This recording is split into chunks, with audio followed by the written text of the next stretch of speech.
တရုတ်အစိုးရရဲ့ဂျောင်းဝင်ပေးမှုကြောင့်လူထုကောင်းဆောင်ဒေါ်အောင်ဆန်းစုကြည်ကိုလွှတ်ပေးဖို့မင်းအောင်လှိုင်အစိုးရတူသဘောတူတဲ့ဆွဲသတင်းကိုတင်ဆက်ပြီးတော့မှာဖြစ်ပါတယ်။မြန်မာနိုင်ငံ၏နိုင်ငံရေးအကြက်တွေကိုဖြည့်ရှင်းနိုင်ရန်တရုတ်အစိုးရ၏တိတ်တဆိတ်ဂျောင်းဝင်ညှိနှိုင်းပေးမှုများအရှိန်မြင့်လာခဲ့ပြီးနောက်လူထုကောင်းဆောင်ဒေါ်အောင်ဆန်းစုကြည်အားပြန်လည်လွတ်မြောက်ခွင့်ပေးရန်မင်းအောင်လှိုင်ဦးဆောင်သည့်စစ်ကောင်စီဘက်ကအခြေခံသဘောတူညီမှုရရှိထားကြောင်းနိုင်ငံရေးနှင့်တန်တမန်အတိုင်းဝိုင်းများကြားသတင်းများကြဲကြဲပြန့်ပြန့်ထွက်ပေါ်လာပါတယ်။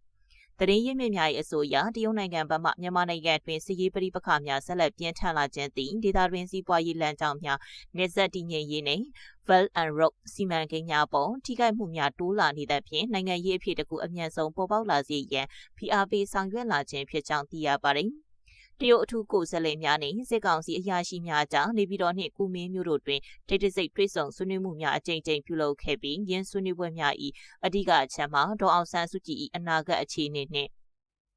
မြန်မာနိုင်ငံ၏နိုင်ငံရေးထွက်ပေါက်ကိုရှာဖွေရေးဖြစ်ကြောင်းနှိစက်သူများကပြောဆိုပါသည်စစ်ကောင်စီဘက်ကအစောပိုင်းတွင်လွတ်ပေးရေးအပေါ်တင်းမာစွာညှင်းဆိုခဲ့တော်လေတရုတ်ဘက်မှမြန်မာနိုင်ငံ၏တည်ငြိမ်မှုသည်ဒေသတစ်ခုလုံး၏တည်ငြိမ်မှုနှင့်ဓာတ်ရိုက်ဆက်ဆက်နေသည်ဟုအချိန်ချင်းသတိပေးခဲ့ပြီးနောက်သဘောထားပြောင်းလဲလာကြောင်းသတင်းများထွက်ပေါ်လာနေပါသည်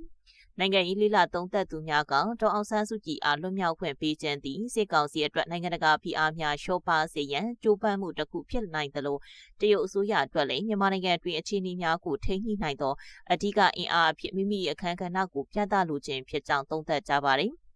ပြည်သူများကြားတွင်လည်းရဲသတင်းသည်မျှော်လင့်ချက်နှင့်သတိထားဆောင်ကြည့်မှုများကိုတပြိုင်နက်တည်းဖြစ်ပေါ်စေခဲ့ပါတယ်။တချို့ကဒေါ်အောင်ဆန်းစုကြည်လွတ်မြောက်လာခြင်းသည်နိုင်ငံရေးတွဲဆောင်ဆွေးနွေးမှုများပြန်လည်စတင်နိုင်သည့်လမ်းကြောင်းတစ်ခုဖြစ်လာမည်ဟုယုံကြည်နေကြတော့လေ။တချို့ကတော့စစ်ကောင်စီ၏နိုင်ငံရေးထွက်ပေါက်ရှာဖွေရေးနည်းဗျူဟာတစ်ခုသာဖြစ်နိုင်ကြောင်းသတိပေးနေကြပါတယ်။နိုင်ငံတကာအတိုင်းဝိုင်းကလည်းယခုဖြစ်ပေါ်လာသည့်အပြောင်းအလဲများကိုအနီးကပ်စောင့်ကြည့်နေပြီးဒေါ်အောင်ဆန်းစုကြည်၏လူမျိုးမှုသည်တကယ်နိုင်ငံရေးပြန်လည်သိမြတ်ရေးနှင့်ပြည်သူ့ဆန္ဒအခြေခံသောအာဏာလွှဲပြောင်းမှုစီဦးတည်နိုင်မလားဆိုသည့်မေးခွန်းသည်အရေးကြီးဆုံးအချက်အဖြစ်ရှိနေပါသည်။သမိုင်းတလျှောက်တွင်မြန်မာနိုင်ငံ၏နိုင်ငံရေးပြဿနာများသည့်အင်အားသုံးဖြည့်ရှင်းမှုများကြောင့်ပုံမနှက်ဆိုင်လာခဲ့တော်လေနိုင်ငံရေးဆွေးနွေးမှုနှင့်ပြည်သူ့ဆန္ဒကိုအခြေခံသည့်အဖြစ်များသာရေရှည်တည်ငြိမ်မှုကိုစောင့်ကျဉ်ပေးနိုင်ကြောင်းနိုင်ငံရေးသမားများနှင့်လေးလာသူများကထောက်ပြနေကြပါသည်။